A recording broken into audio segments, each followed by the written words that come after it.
Donc, on va parler aujourd'hui de Jean chapitre 8. Déjà, on va continuer un peu ce qu'on avait commencé la fois passée.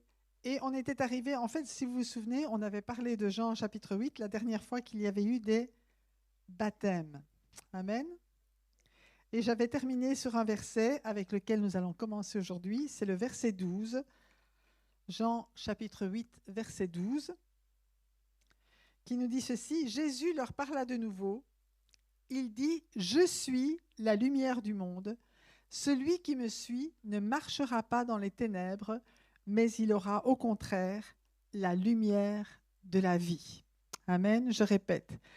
Jésus leur parla de nouveau. Il dit, je suis la lumière du monde. Celui qui me suit ne marchera pas dans les ténèbres, mais il aura au contraire la lumière de la vie. Donc c'est Jean chapitre 8, verset 12. Alors un petit rappel. On se trouve à la fête des tabernacles, la fête des tentes. Et pendant cette fête, le peuple logeait sous des tentes pour se souvenir et pour commémorer toute la période où ils avaient été pendant 40 ans dans le désert et où le peuple d'Israël avait logé et vivait sous des tentes. Et même, si vous vous souvenez, le tabernacle était une grande tente qui avait été confectionnée selon le plan que Moïse avait reçu sur la montagne où le peuple pouvait aller adorer Dieu. Et dans Exode chapitre 13, versets 21-22, il nous est dit « L'Éternel allait devant eux, le jour dans une colonne de nuée pour les guider sur le chemin, et la nuit dans une colonne de feu pour les éclairer, afin qu'ils puissent marcher jour et nuit. La colonne de nuée ne se retirait pas de devant le peuple pendant le jour, ni la colonne de feu pendant la nuit. » Donc c'est de cela aussi qu'il commémore. Et Jésus, quand il dit « Je suis la lumière du monde, celui qui me suit ne marchera pas dans les ténèbres », il est en train de leur dire « Cette lumière qui éclairait le peuple d'Israël dans le désert, c'était moi. C'est moi qui illuminais leur chemin, qui éclairais leur chemin, qui les guidais autant de jour que de nuit. » Amen. Et il dit « Celui qui me suit ne marchera pas dans les ténèbres, mais il aura au contraire la lumière de la vie. » Et là, si vous vous souvenez, il y avait le peuple d'Israël qui était enveloppé, je vais dire, de cette lumière, la nuée, et puis même la colonne de feu derrière. Mais la colonne de feu avait une particularité, c'est que d'un côté, elle illuminait le peuple d'Israël, mais derrière, c'était les ténèbres. Et le peuple les Égyptiens qui essayaient de les suivre n'arrivaient pas à les suivre parce que pour eux, il faisait tout noir. Amen. Mais lorsque nous suivons Jésus, nous sommes du côté de la lumière. Et le Seigneur est celui qui nous éclaire. Amen. Et il dit, je suis la lumière du monde. Et dans l'évangile de Jean, on va retrouver plusieurs endroits, mais même assez souvent, dans la bouche de Jésus, ces mots, je suis. Amen. Et par exemple, on peut voir, je suis le chemin, la vérité et la vie, dans Jean 14, 6. Je suis la résurrection et la vie. Je suis le pain de vie qui est descendu du ciel. Je suis d'en haut. Je suis la porte des brebis. Je suis le bon berger. Je suis le vrai cep. Je suis en mon Père. Et puis cette fameuse phrase où il va dire « Avant qu'Abraham fût, je suis. » Amen. Et là, je crois que les Hébreux ne sont pas dupes. Les Israélites ne sont pas dupes. Ils savent de quoi Jésus est en train de parler. Et encore, il affirme ici son origine, son unité avec le Père. Il affirme son éternité. Amen. Jésus, j'aime le rappeler parce que c'est important, même quand on témoigne autour de nous, même quand on témoigne aussi particulièrement aux musulmans ou à qui que ce soit, savoir que Jésus n'est pas un homme qui a commencé à exister il y a 2000 ans. Il est de toute éternité en tant que parole de Dieu, en tant que fils de Dieu, en tant que Dieu fait homme. Jésus existe de toute éternité uni avec le Père. Il a quitté son ciel de gloire pour venir sur cette terre et puis il est remonté au ciel après. C'est ce qu'on va fêter avec l'ascension, n'est-ce pas? Ce n'est pas l'ascension de la muraille, c'est l'ascension de Jésus. C'est Jésus qui remonte au ciel vers son Père. C'est cela qu'on va commémorer jeudi. Amen. Alléluia. Donc c'est vraiment important d'avoir ce fondement dans notre vie que Jésus n'est pas un philosophe, ce n'est pas un homme extraordinaire, il est Dieu fait homme. Amen. Et il est venu exprès pour nous sauver. Et merci Blaise, c'était vraiment, vraiment très très bon ce que tu as apporté tout à l'heure avec la réconciliation. Pour rappel, Dieu s'est présenté à Moïse, Dieu lui-même s'est présenté à Moïse en s'identifiant comme étant « Je suis ». C'est ce qu'on voit dans Exode chapitre 3, verset 14. Dieu dit à Moïse « Je suis celui qui suis ». Et il ajouta « Voilà ce que tu diras aux Israélites, je suis m'a envoyé vers vous ». Et dans beaucoup de chants en anglais, on dit « The great I am », le grand je suis. C'est beaucoup moins courant chez nous, mais ce serait bien de le remettre. Il y a peut-être un chant ou deux qui en parlent quand même. Hein, oui. Jésus est le grand je suis. Amen. Alors, revenons à cette affirmation « Je suis la lumière du monde ». Eh bien, ces paroles sont en train de réaffirmer aussi ce que Jean disait dans son prologue, dans Jean chapitre 1, l'évangile de Jean chapitre 1, les versets 1 à 4, qui nous rappellent « Au commencement, la parole existait déjà. La parole était avec Dieu et la parole était Dieu avec un grand D. » Amen. La parole était Dieu. Ce n'est pas un petit Dieu. La parole était Dieu. Elle était au commencement avec Dieu. Tout a été fait par elle et rien de ce qui a été fait n'a été fait sans elle. En elle, il y avait la vie et cette vie était la lumière des êtres humains. Amen. La vie qu'il y a dans la parole de Dieu est la lumière des êtres humains. En dehors de Jésus, en dehors de la parole, ce sont les ténèbres. C'est la lumière, c'est la parole de Dieu, c'est Jésus qui est cette lumière. La lumière brille dans les ténèbres et les ténèbres ne l'ont pas accueillie. Mais une autre façon de dire n'ont pas accueilli, on pourrait dire n'ont pas pu la comprendre ou n'ont pas pu non plus ni la diminuer ni l'affaiblir. Lorsqu'il y a la lumière, même une petite bougie dans une pièce sombre, les ténèbres s'enfuient. Alors on ne voit pas très, très bien, mais on voit quand même. Une bougie, une petite flamme est suffisante pour que les ténèbres disparaissent. Et le prophète Ésaïe dit en annonçant la naissance de Jésus, « Le peuple qui marchait dans les ténèbres a vu une grande lumière.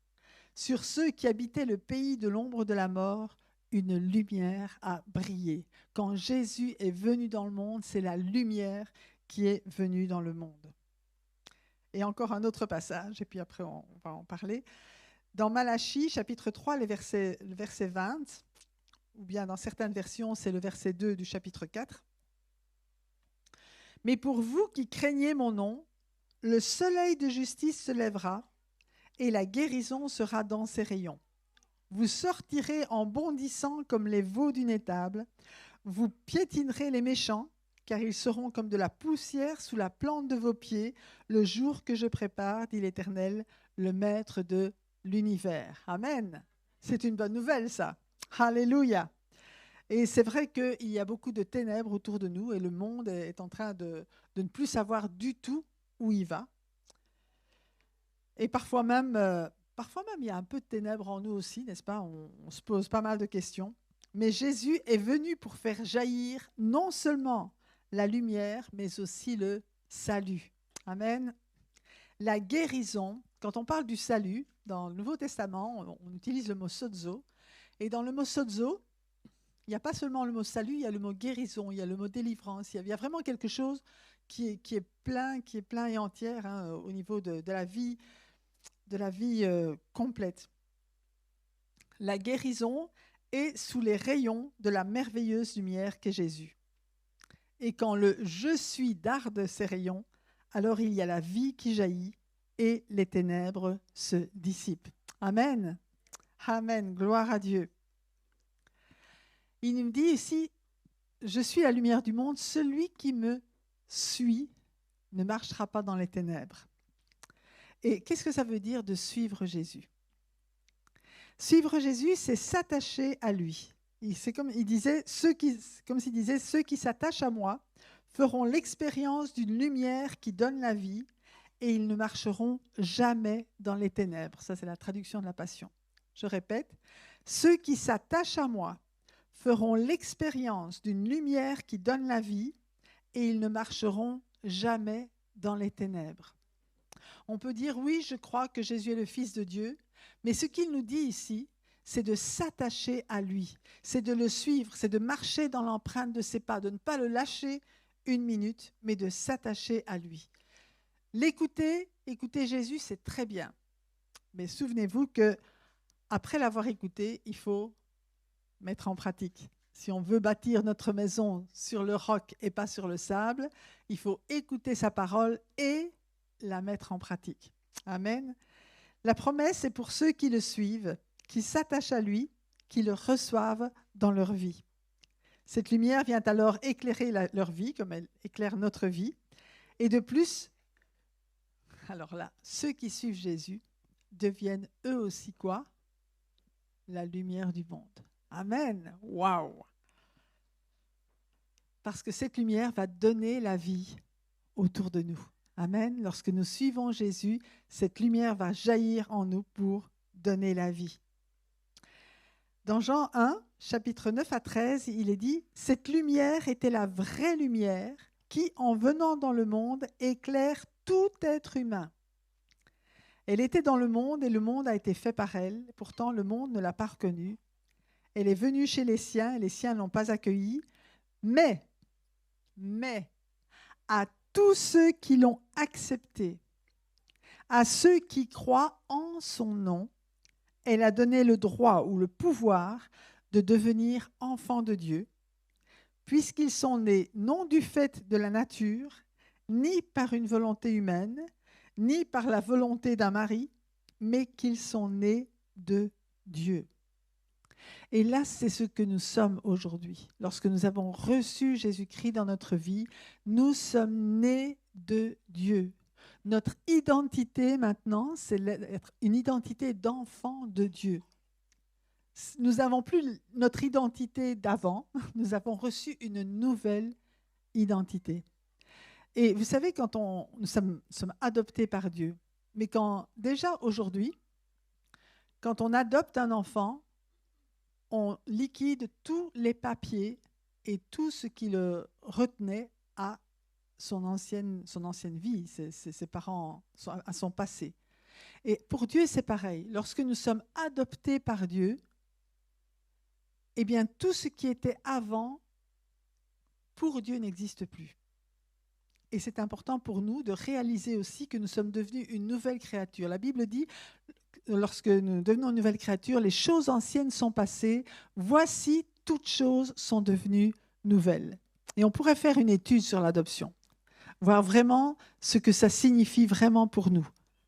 Parce que pour devenir une nouvelle créature, il va falloir abandonner l'ancienne. On ne peut pas avoir deux natures. On ne peut pas avoir notre nature humaine ancienne et une nouvelle nature. Les deux vont se battre toujours. Ou bien on va faire des comparaisons avec avant. Il est important, lorsqu'on reçoit Jésus, que vraiment on rentre pleinement dans cette nouvelle vie et qu'on s'approprie cette nouvelle vie avec tout ce qu'elle nous apporte. Tout ce que Dieu nous donne. C'est nouveau.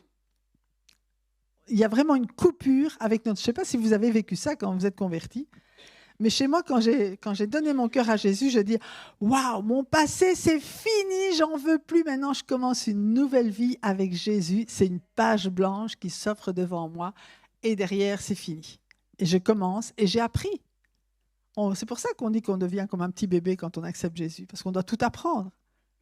Et progressivement, on apprend à vivre avec Dieu. Mais plus vite on réalise que notre passé est derrière, qu'on se débarrasse du passé, plus vite on va avancer avec Dieu dans le chemin qu'il nous donne. Amen. Alléluia. Et nous sommes devenus enfants de Dieu. Nous avons mis notre foi en son nom. Nous nous sommes attachés au nom de Jésus. Et cela, ça veut dire aussi, c'est croire tout ce qu'il représente et mettre en pratique ce qu'il a enseigné dans la puissance de son nom. Vous savez, le nom de Jésus fait des miracles. Hein? Lorsque ce boiteux au temple, il s'est levé, il a dit, c'est le nom de Jésus qui a guéri ce malade. Amen. Mais il ne fait pas que ça. Il ne fait pas que guérir les malades. Il nous donne aussi la puissance de devenir enfant de Dieu et de marcher dans les voies de Dieu. Ce n'est pas quelque chose d'impossible.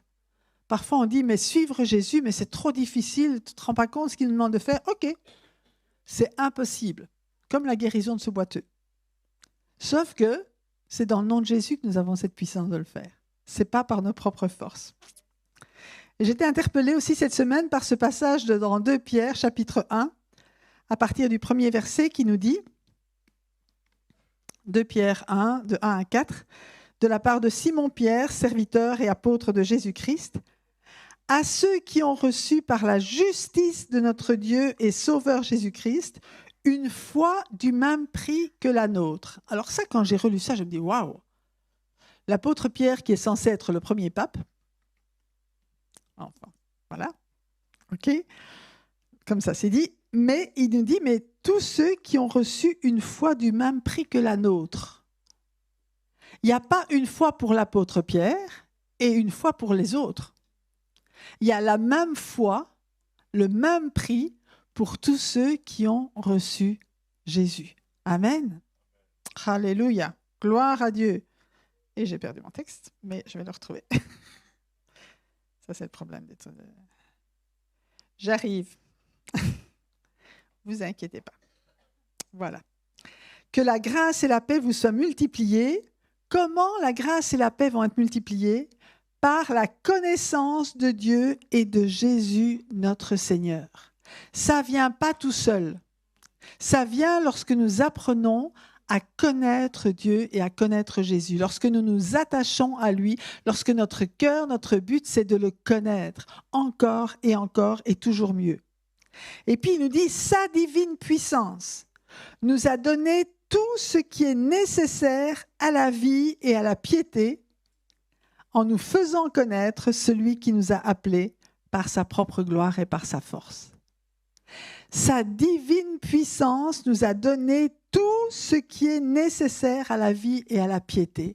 Plus question de dire « je ne peux pas », parce que sa divine puissance nous a tout donné, tout ce qui est nécessaire pour que nous vivions pour lui et par lui nous a été donné. De nouveau, comment?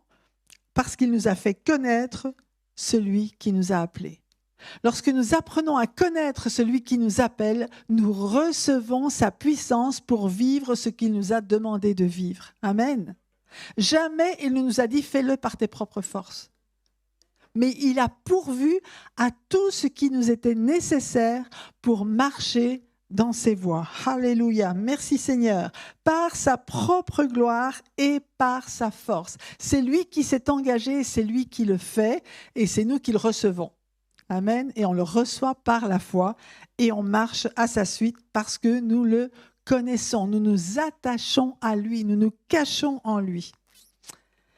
Et celle-ci, sa gloire et sa force, nous assurent les plus grandes et les plus précieuses promesses.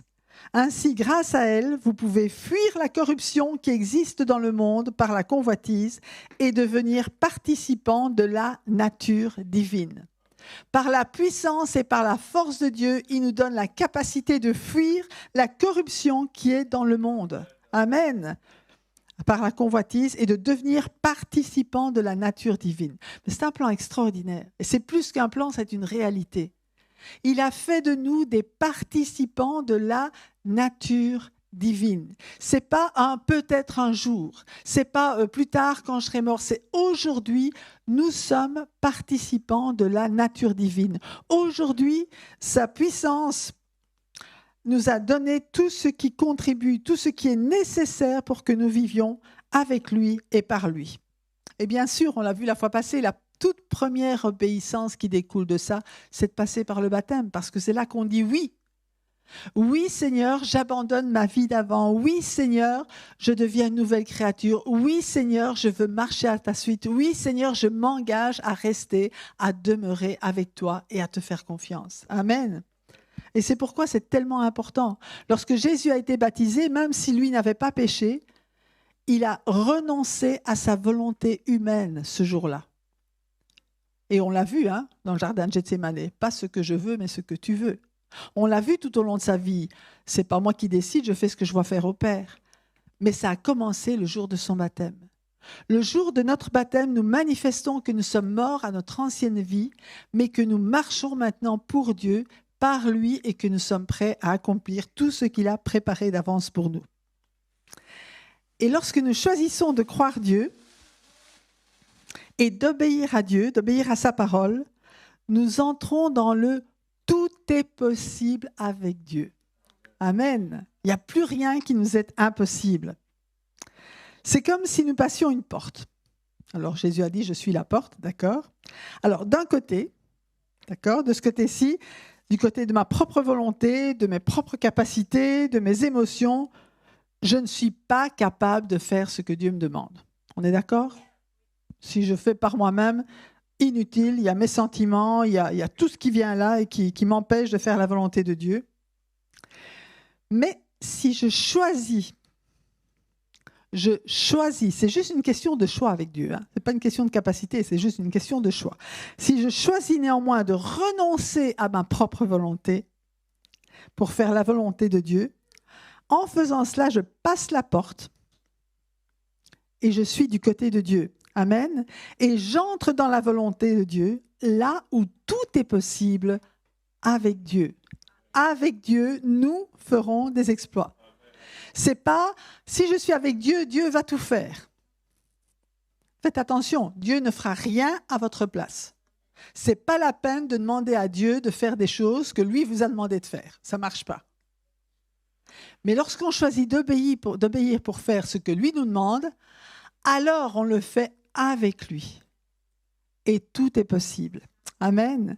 Et tout se réalise. Et je crois que c'est vraiment ce que Dieu veut faire et ce qu'il veut dire à l'Église aujourd'hui. Arrêtez d'essayer de faire des choses par votre propre force ou bien arrêtez de croire que vous n'êtes pas capable. Alors, vous n'êtes pas capable du côté de la porte, passez la porte parce que de l'autre côté, vous y êtes. Amen. Et Jésus est la porte. Amen. Alléluia. Gloire à Dieu. La capacité de Dieu remplace ma capacité et je suis rendu capable d'obéir à Dieu et de faire tout ce qu'il me demande. Pas de faire n'importe quoi, mais de faire tout ce qu'il me demande, pas ce qu'il a demandé à mon voisin. D'accord ? On sait que Dieu a un plan pour chacune de nos vies. Donc, ce n'est pas la peine de dire « Oh, je voudrais tellement faire comme toi ». Ça ne marche pas. Dieu t'a donné la capacité de faire ce à quoi il t'appelle. Et il t'a vraiment équipé pour cela. Et marche dans ce que Dieu te demande de faire. Si je m'accroche à ma volonté, à mes raisonnements, je vais rester persuadé que je ne suis pas capable. Et le diable n'aura aucune difficulté d'en remettre une couche. Tu ne peux pas faire ceci, tu ne peux pas faire cela. Regarde, là, tu as échoué. Tu vois, ça n'a pas marché. Ça n'ira jamais. Vous connaissez ces raisonnements-là ? Mensonge. Mensonge. Dieu te demande de faire quelque chose, entre parenthèses, échouer. Quand on essaye de faire quelque chose, ce n'est pas une défaite, hein. C'est juste un apprentissage. Et en général, on apprend beaucoup plus de ses échecs que quand on réussit directement quelque chose. Enfin voilà, tout ça. Mais c'est à moi à choisir de renoncer à moi-même et à toutes les raisons que je croyais valables, à ma façon de voir les choses, à mes revendications, à ma fierté, même à ma réputation, et que je décide de croire Dieu en dépit des apparences et d'agir en obéissant à sa parole, alors je vais voir toutes les impossibilités s'effacer et la capacité de Dieu se manifester dans ma vie et à travers mon corps, à travers mes membres, entre parenthèses, ce n'est plus les miens, c'est les siens, parce que nous sommes le temple de Dieu, nous sommes son corps. Et Jésus est la tête, et il va pouvoir se servir de moi et utiliser mon corps pour faire les choses que lui n'a même pas faites quand il est venu sur la terre. Il a dit, si quelqu'un croit en moi, il fera les œuvres que je fais, et il en fera même de plus grandes. Donc on ne peut pas non plus limiter Dieu. Ah, ça, Jésus ne l'a pas fait. Ben, non, c'est normal, parce que c'est à toi à le faire. Et on a lu tout à l'heure, dans ce verset, que Jésus est la lumière de tous les hommes. Amen. Il vient dans le monde, il éclaire tous les hommes. Est-ce que Jésus a éclairé tous les hommes de son temps quand il était là sur la terre? Non. Mais aujourd'hui, il veut le faire. Et aujourd'hui, il peut le faire parce qu'il le fait à travers son corps. Amen. Il le fait à travers chacun d'entre nous. C'est pour ça que c'est important d'écouter là où le Seigneur nous envoie. Parce qu'on ne peut pas tous aller au même endroit lorsqu'on va dans le monde. Il faut qu'on soit éparpillés pour qu'on puisse toucher tout le monde. Amen. Chacun a un domaine où le Seigneur veut l'utiliser pour être la lumière. Donc Jésus, la tête, va pouvoir se servir de mon corps, qui est désormais le sien, pour accomplir ses œuvres par le Saint-Esprit qui vit en moi. Amen. Alléluia. Éphésiens chapitre 3, verset 20 nous dit « À celui qui peut faire, par la puissance qui agit en nous, infiniment plus que tout ce que nous demandons ou pensons, à lui soit la gloire dans l'Église et en Jésus-Christ pour toutes les générations, au siècle des siècles. Amen. » Alors souvent, quand on cite ce verset, la majorité du temps, on dit « Dieu peut faire au-delà de ce que nous demandons ou imaginons. » D'accord ? Mais on oublie cette partie. Comment elle le fait ? Par la puissance qui agit en nous. De nouveau, ça ne tombe pas du ciel directement. C'est vrai que les anges viennent à notre aide. D'accord ? Pas de problème avec ça, mais ils ne vont pas faire tout le boulot. Les anges ne feront pas le travail que Dieu nous demande de faire par la puissance qui agit en nous. Amen. Ils vont être là pour nous accompagner, ils vont être là pour manifester la force de Dieu, qui est une force surhumaine. Amen. Mais ils ne feront pas le travail à notre place. Amen. Alors de nouveau, ce verset, je vais le remettre dans son contexte. D'accord ? Donc on va relire Éphésiens 3:20, mais on va commencer au verset 14. Donc c'est toujours important de remettre un verset quand vous êtes touché par quelque chose dans la parole de Dieu ou dans un message. Allez toujours voir le contexte dans la parole de Dieu pour avoir la pensée de Dieu telle qu'elle est et ne pas tirer des conclusions non plus parce que on connaît cette phrase. Hein. Tout texte tiré du contexte devient un prétexte pour une nouvelle théorie qui n'a rien à voir avec la parole de Dieu. Éphésiens 3, à partir du verset 14. C'est la prière de Paul qui dit « Voilà pourquoi je plie les genoux devant le Père de notre Seigneur Jésus-Christ, de qui toute famille dans le ciel et sur la terre tient son nom. Je prie qu'il vous donne, conformément à la richesse de sa gloire, d'être puissamment fortifié par son esprit dans votre être intérieur, de sorte que le Christ habite, que le Christ fasse de vous une résidence permanente. » C'est ça, habiter. Si j'habite quelque part, c'est là que je vis, c'est ma résidence, c'est mon lieu où je suis là tout le temps. De sorte que le Christ habite dans votre cœur par la foi. Je prie pour que vous soyez enracinés et fondés dans l'amour, fondés en Dieu, puisque Dieu est amour, pour être capables de comprendre avec tous les saints quelle est la largeur, la longueur, la profondeur et la hauteur de l'amour de Christ, et de connaître cet amour qui surpasse toute connaissance, afin que vous soyez remplis de toute la plénitude de Dieu. On sait que Jésus était rempli de toute la plénitude du Saint-Esprit, mais il dit ici, mais c'est vous, afin que vous soyez remplis de toute la plénitude de Dieu. Il ne faut pas minimiser. Je crois que c'est important de savoir qui nous sommes en Jésus. En Jésus, nous sommes des enfants de Dieu, nous sommes remplis de toute la plénitude de Dieu. Christ habite dans nos cœurs par la foi. Amen. Ça, c'est notre identité. Ça, lorsque nous regardons dans le miroir de la parole de Dieu, c'est ça que nous voyons. Nous voyons qui nous sommes vraiment. Si je regarde dans le miroir de la salle de bain, je vais voir les taches. Mais si je regarde dans le miroir de la parole de Dieu, je vais voir qui Dieu a fait de moi. Ça a du sens, ça ? Ce que Jésus a fait de moi. Je vais voir comment Dieu me voit. Je vais voir pourquoi Jésus m'a racheté et ce qu'il a fait avec moi depuis qu'il m'a racheté. Amen. Il m'a tout donné en lui. Verset 20, à celui qui peut faire, par la puissance qui agit en nous, infiniment plus que tout ce que nous demandons ou pensons. Et là, ça a du sens. Parce que jamais nous ne pouvions imaginer ce que Dieu allait faire avec nous.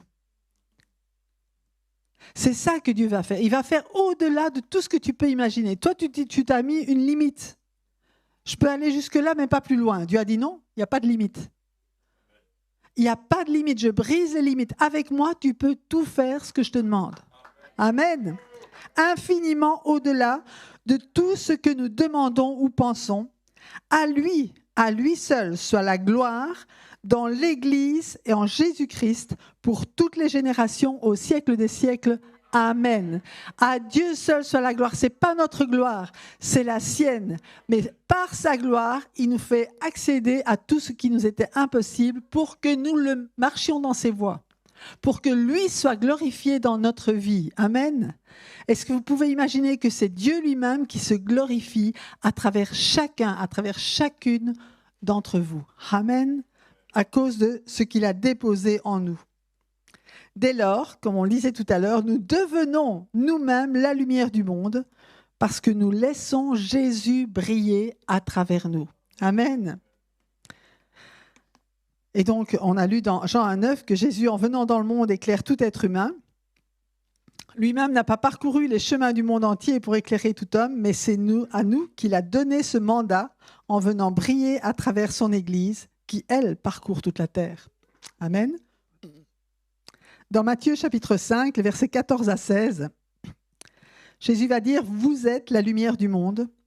Une ville située sur une montagne ne peut pas être cachée, et on n'allume pas non plus une lampe pour la mettre sous un seau, mais on la met sur son support et elle éclaire tous ceux qui sont dans la maison.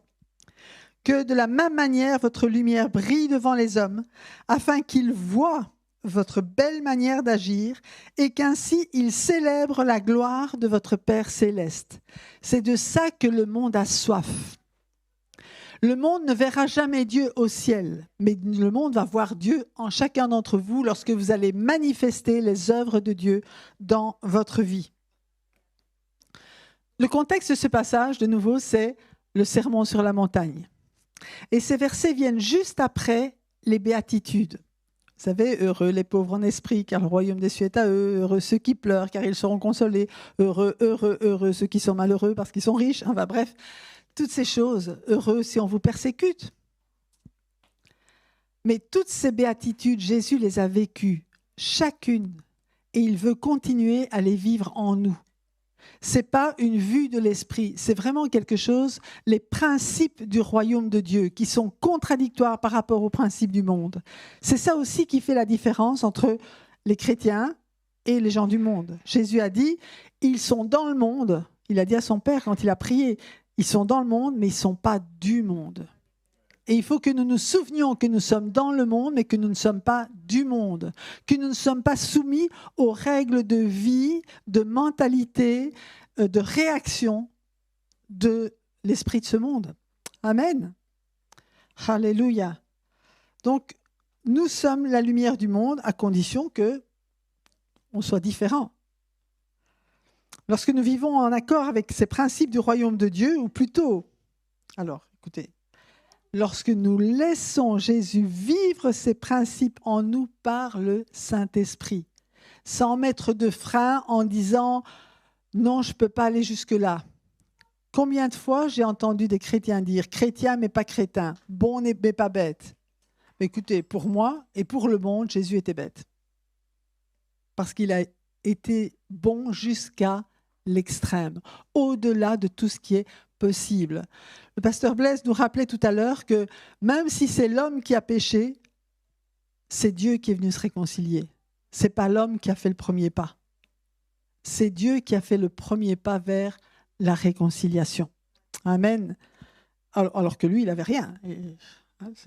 Et aujourd'hui encore, en tant que chrétien, c'est bien souvent celui qui n'a rien à se reprocher qui fait le premier pas pour une réconciliation. Amen. C'est l'exemple que Jésus nous a montré. C'est juste un exemple. Alléluia. Nous manifestons la lumière de Jésus. Cette lumière qui brille dans les ténèbres de ce monde, qui lui donne un nouvel éclairage et qui redonne de l'espoir que la lumière existe vraiment. Donc la lumière, c'est l'opposé des ténèbres. D'accord ? Et quand la lumière est là, les ténèbres sont éclairées. De même, nous sommes le sel de la terre. Et le sel, il ne tire pas sa saveur des aliments qu'il va saler. C'est une autre saveur qui va donner de la saveur au plat. Il n'est pas majoritaire, il n'en faut pas beaucoup, mais il va changer tout le goût du plat. Nous sommes le sel de la terre, même si nous ne sommes pas encore nombreux, nous allons changer et nous avons la capacité de changer tout le goût du plat et le goût de ce monde. Ça, c'est le mandat que Dieu nous a donné. On en parlait dans la voiture tout à l'heure. Nous avons ce mandat aussi de changer les choses et de... On ne va pas changer les gens, mais on va changer la façon de voir les choses. On va donner au monde une nouvelle saveur. On va donner aux gens l'espoir qu'il y a autre chose qui existe que ce qu'ils vivent aujourd'hui et maintenant. Amen. Non seulement l'espoir, mais la réalité, puisqu'on le vit. Et de même que la lumière ouvre les yeux de tous les trésors, sur tous les trésors qui étaient cachés. Quand vous êtes dans une pièce où il fait tout noir, elle peut être remplie de trésors, mais tant qu'il n'y a pas la lumière pour les éclairer, vous n'allez pas les voir. Et la lumière de Jésus, souvenez-vous, quand Jésus est venu briller dans votre vie, vous avez même découvert en vous des choses que vous ne connaissiez pas. Amen. Il a fait sortir de vous des choses que vous n'imaginiez même pas que ça existait. Et pourtant, il vous les avait données. Il y a des dons. On reçoit des dons à la naissance. Mais lorsque la lumière de Jésus vient, alors ils peuvent s'épanouir pleinement. Amen. Alléluia.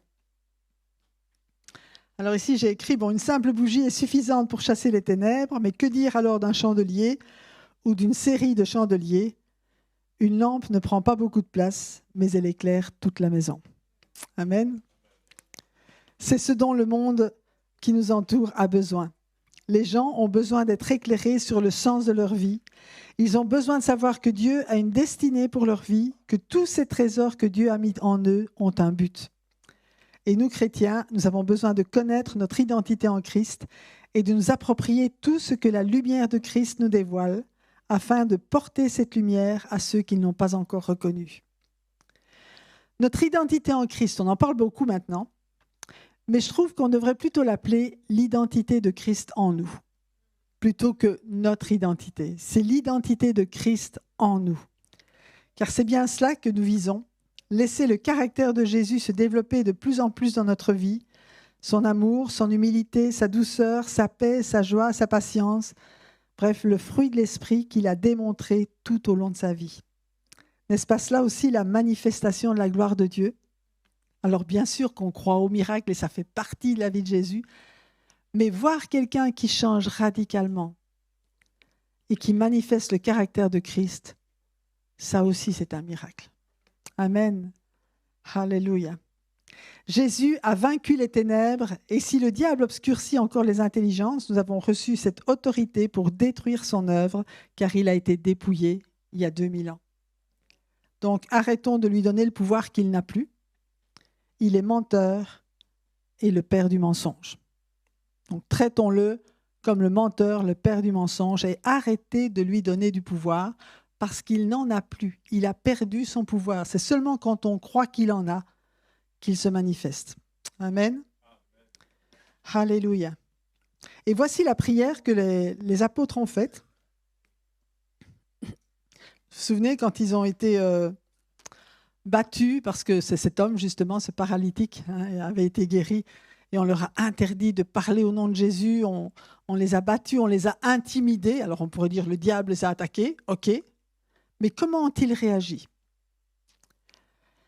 Actes chapitre 4, à partir du verset 23, il nous dit « Une fois relâchés, Pierre et Jean allèrent trouver les leurs et racontèrent tout ce que les chefs des prêtres et les anciens leur avaient dit.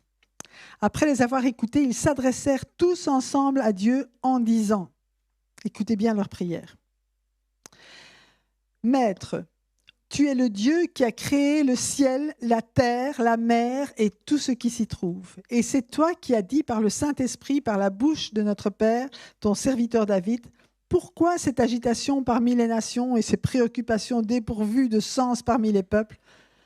Les rois de la terre se sont soulevés, les chefs se sont ligués ensemble contre le Seigneur et contre celui qu'il a désigné par onction.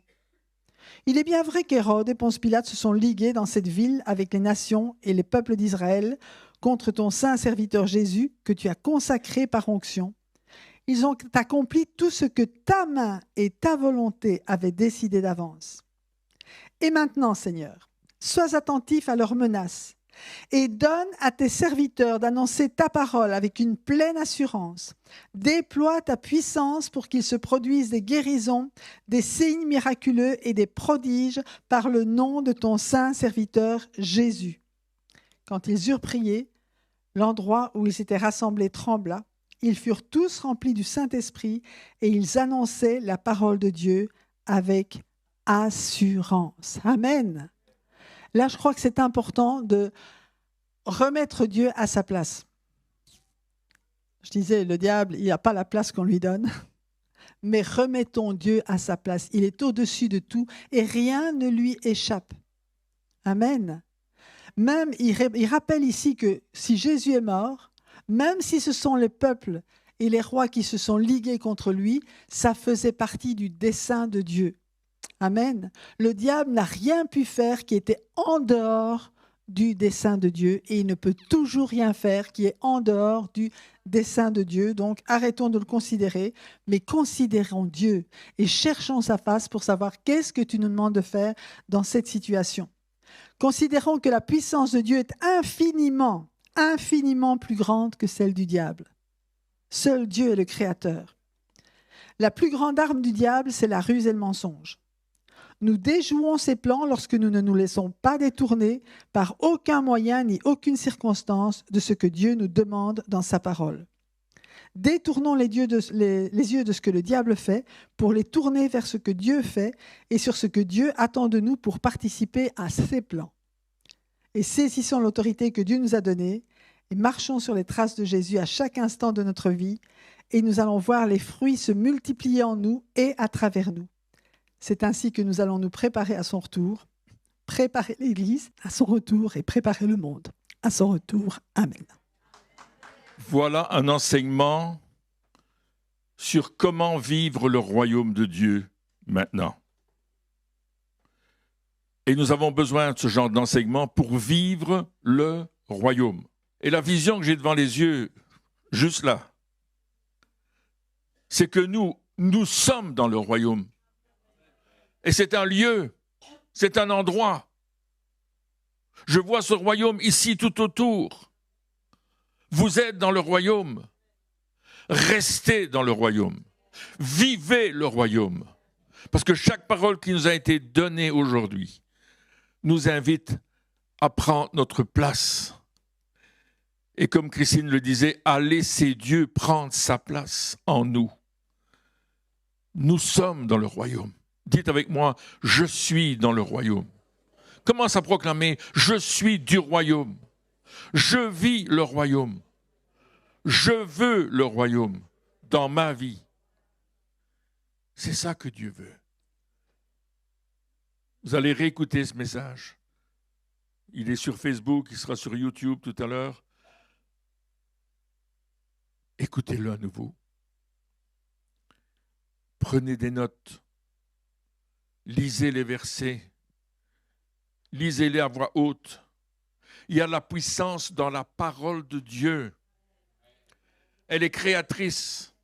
Elle est révélatrice. Elle va nous faire avancer plus loin. Mais nous sommes tous concernés. Et ce que je vois sur vos visages aujourd'hui, c'est la lumière du Christ. La lumière est sur vous. La lumière est en vous. La lumière sort de vous. Et cette lumière est attachée à son onction, à sa présence, à sa puissance, à son amour. Cette lumière est attachée à celui qui est la lumière du monde. Mais aujourd'hui, c'est nous qui allons et qui éclairons ce monde qui est dans les ténèbres. Et chaque endroit où tu vas être, il y a la lumière qui va briller, les ténèbres qui vont reculer, et la gloire de Dieu qui va se manifester. Alléluia! C'est ça que nous voulons. Est-ce que c'est ça que vous voulez? Est-ce que c'est ça que vous allez faire? Vous allez devenir et être cette dimension. À l'école, on me disait toujours, tu n'es pas une lumière. Mais Jésus, lui, il a fait de moi sa lumière. Ne t'attache pas à ce que les autres peuvent dire de toi. Et de dire que tu n'es pas une lumière, parce que lui, il vit en toi maintenant. Et tu vis en lui. Amen. Levons-nous, on va juste prier. Oh Seigneur, c'est merveilleux ce que tu nous donnes. Alléluia. Il y a ce chant qui dit « Lumière du monde » qui brille dans l'obscurité, pardon. Quel beau chant. Je prie que, levez vos mains vers le ciel simplement, doucement. Je prie que ta main se pose sur chacun d'entre nous ici. Sur ceux et celles qui sont aussi à la maison, qui nous regardent. Pose ta main sur chacun, s'il te plaît, Père, afin que ton onction descende sur nous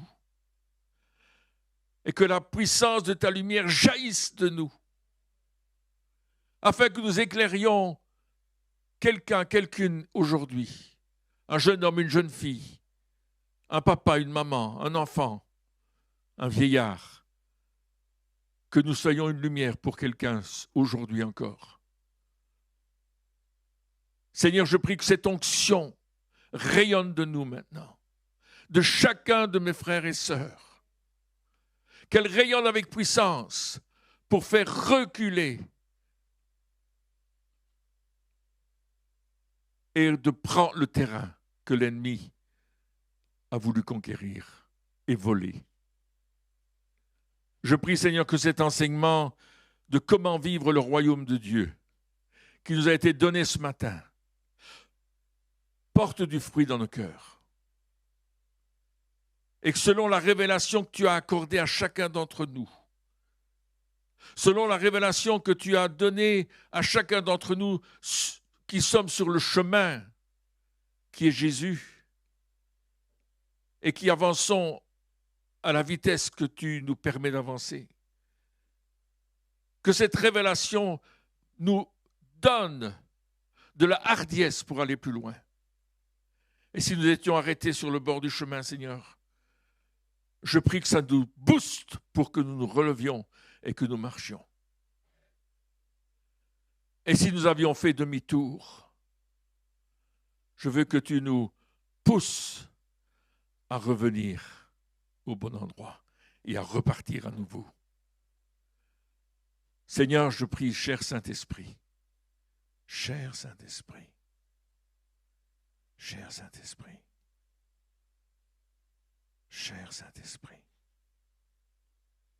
continue d'agir. Continue d'agir. S'il te plaît. Et je sais que tu le fais. Je sais que tu le fais. Merci pour les anges. Merci pour l'armée céleste. Merci pour la dimension du ciel. Merci parce que nous sommes dans le royaume du Fils de ton amour. Merci Seigneur de ce que tu nous as laissé dans le monde, mais que nous ne sommes pas du monde. Merci Seigneur pour toutes ces réalités. Qu'elles deviennent tangibles dans nos vies. C'est ce que je te demande au nom de Jésus. Et le peuple de Dieu dit, Amen. Recevez, recevez. Amen.